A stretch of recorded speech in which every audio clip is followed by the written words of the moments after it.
How to change Spotify playlist picture. So if you want to change your Spotify playlist picture, then first of all open up your Spotify application, and then you can go for your library, which is on the bottom right, and go for playlist, which is on the upper left. And now you can simply choose a playlist, and after choosing your playlist, now here on the middle you will have a three dots icon, right? Tap on those three dots, and then here you will have a bunch of options. Go for edit playlist, and here you will have change image option.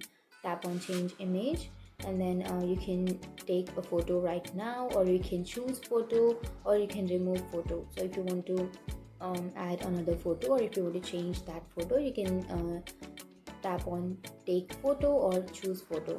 So I'll be choosing a photo from my gallery, and now after choosing the photo, tap on use photo, which is on the bottom, and then tap on save, which is on the upper right.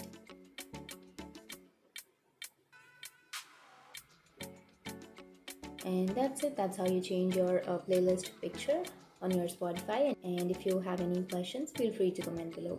Thanks for watching.